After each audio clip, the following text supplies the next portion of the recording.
जिल्ह्यावाईज एक प्रकारे क्रमांक, तालुक्यावाईज एक प्रकारे लिस्ट ही आपल्याला माहिती असणं इथे अपेक्षित आहे. ठीक आहे. त्यानंतर जर साधारणतः आपण बघतोय तर प्रत्येक प्रशासकीय विभागामध्ये सर्वात मोठा आणि सर्वात छोटा हे आपल्याला विचारलं जातं. हे लाईनीत लक्षात ठेवायचं.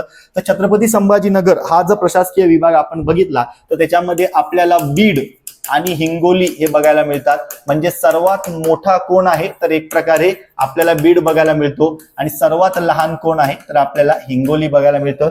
नाशिक प्रशासकीय विभागाचा विचार करायचा झाला तर सर्वात जास्त मोठं हे आपल्याला अहिल्यानगर हा जिल्हा लक्षात ठेवायचा आहे. महाराष्ट्रातला सर्वात मोठा जिल्हा आहे. आणि सर्वात छोटा जिल्हा जर विचार करायचा झाला तर नंदुरबार बघायला आपल्याला मिळतो नाशिक प्रशासकीय विभागामध्ये.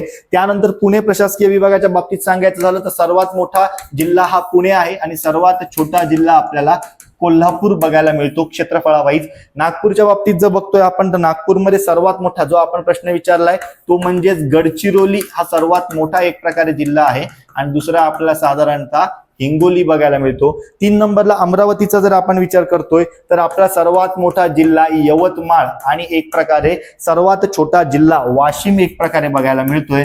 आणि जर मुंबईच्या बाबतीत बघायचं झालं तर आपल्याला सर्वात मोठा जिल्हा हा साधारणतः रत्नागिरी आणि सर्वात लहान जिल्हा हा आपल्याला मुंबई शहर हा एक प्रकारे बघायला मिळतो. हे 4 ते 5 अँगल आपल्याला परीक्षेला प्रशासकीय महाराष्ट्र या बाबतीमधले विचारले जाऊ शकतात.